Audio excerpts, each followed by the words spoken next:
Welcome to the Prep Pigskin Report, 1st and 15, a full 15 minutes of content before we sit down for the main entree, the Prep Pigskin Report. Steel Canyon, defending state champs, Mira Mesa, undefeated. Sounds like a Cox Communications game of the week to me. We go to the Mecca, where it's student-teacher appreciation night. Actually, it's teacher appreciation night. Teachers being appreciated by the student body, and everybody can appreciate this. Noah Tumblin, Albert Lemon. Yeah, good bounce, 7-0. Marauders, home underdogs, on the board first. But here comes Nathan Barnett. He'll find Chris Carter, and Chris Carter will pull it in. Wide open, 35 yards, sets up a Barnett touchdown. We're tied at 7. Tumblin to Lemon. Well, it worked the first time. Why not again? The lefty going down the sidelines. He's got his man by a step. Oh, Chris Carter doesn't score touchdowns. A little while later, it's Barnett to Chance Johnson, and he's running. I don't know if that was a run-pass option, but whatever it was, it did work, as Johnson goes 63 yards, 1 touch on his back there, 21-14, Steel Canyon. And then Barnett, well, I'll tell you what, when he hangs on to the football, that's a read option, and he run it well, don't you think? 44 yards for number 17, and they're starting to pull away. The Cougars are up 14, and then Barnett, all he does is catch touchdown passes. Chris Carter in from 9 yards out at the break. Steel Canyon is up 35-14 in the second half now, and there's another weapon, Kenneth Watson. Watson had 270 yards rushing on 10 carries. That's a pretty good day.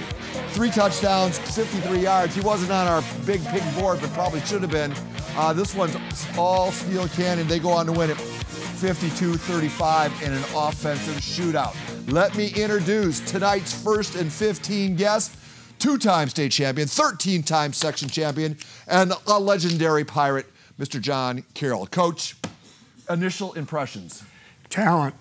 That field was covered with talent. We just saw an awful lot of replays right there that could be highlights at the end of the year as well as the beginning. Well, I think Mr. Barnett certainly was the straw that was stirring the Cougar drink. The team had to go back home. Normally we do a live interview, but Nathan did speak with our Sal Gonzalez afterwards. He had this to say. Honestly, we just came to practice this week. We knew we were going to have a tough opponent with Mira Mesa coming in 4-0. They won 4 straight games back-to-back, and we just knew it was going to be some type of difference maker. Tonight, it was just us staying together as a team. The offensive line blocked, the receivers caught the ball, and then we just put up points. Next week, you start league. Tell me, how do you keep the momentum going? Honestly, with this team, it's just we come out to practice and we treat every game like it's the same. This week we had Mira Mesa. They were 4-0. Granite Hills, I'm not sure how they did tonight, but last time we checked, they were undefeated as well. We don't really get phased that much. It's just we come to practice and we just work. Tell me, what are the goals for the rest of the season? We're trying to bring another state championship to Steel Canyon. Well, you know, when Coach Longerbone heard that Nathan Barnett was looking for a place to play school, he's a transfer from Texas. Wow. Boy, that's a little gold apple that falls out of the sky, huh? I mean, pretty talented kid. You know, when that guy shows up on your campus, I think the coaches all went out to celebrate, no question about it. So what makes him so good, other than the fact that he's really, really fast? Well, you know, they've done a great job of designing their offense to make him be the guy that makes everything go, whether it's the running game or the passing game. It all works off of him. They do a lot of pre-snap motion, a lot of pre-snap shifting, use him as a wildcat. He does some of that read option stuff that you were looking at. He's got a great arm off of their play action game as well as their sprint out game, and he's special with the ball in his hands. I just think he was an outstanding football player. 4 touchdowns that he accounted for. Yeah, you'll take that any day, right? Or any night. His counterpart, though, going in, I thought Noah Tumblin was going to be the cat to watch because he's also a dual threat. He was good.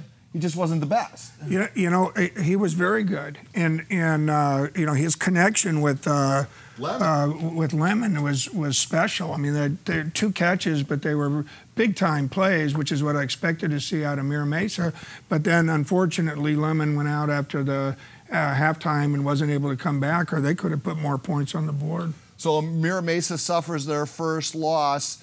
I mean, it was just the Steel Canyon, or excuse me, the Cougars were just the better ball club. You know, it was a classic battle of big plays and big playmakers. It was just that Steel Canyon had a little bit more, yeah. All right, so Coach, we have just touched the iceberg of this game. I want to talk a little bit about Chris Thompson and what he's been able to do at Mira Mesa, and I want to talk about some other things that are going on in high school football. But right now, folks, we're just getting started here. Don't forget, there's a cast of thousands lurking out there in the county in the dark, starting with Rick Willis in the north. Well, the score wouldn't indicate it. It was a defensive fair in the Draft Republic North County Game of the Week between El Camino and Eastlake, and I'm about to get run over, so I say bye-bye.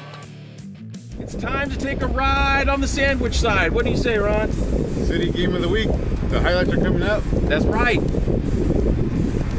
Question, if you wanted to be a high school head coach, would you take on a program that was 0-10 last year? Well, that's exactly what Sam Kirkland III did with the Bonita Vista Barons. They were 0-10 last year. So far, he's notched one victory. Let's see if the former NFL player can turn one around tonight. The El Capitan Vaqueros and the West Hills Wolfpack have their eyes on this prize right here. The first time these two teams are competing for the Tony Berner Memorial Cup. Stay tuned to see who wins. I'm here at Rosemont High School, where in previous meetings, the Footholders hold a 2-0 advantage over Poway. Can the Titans break the streak? Stay tuned to the Prep Pigskin Report to find out. And you're looking live at Phil's Barbecue in Rancho Bernardo. Yeah, they kept the place open as San Diego's #1 choice for finger-licking good ribs, staying open to accommodate the Del Norte viewing party. From what I understand, there's a special on pork ribs. Get it, Casey? It's a real rib tickler. Get it? Get it? Thanks, Paul. All right, so folks, we still have a game ball to hand out tonight for the Prep Pigskin Report Game of the Week. You had 4 choices for the Big Pig on campus. Your first choice was candidate number 1, Chance Johnson. He's a wide receiver. Candidate number 2, Javelle Brown. Candidate number 3 was quarterback Nathan Barnett. And last, but certainly not least, your two-way threat, Noah Tublin. We'll have the final tally later in the PPR. But first, these commercial words. The Prep Pigskin Report, 1st and 15, is coming right back.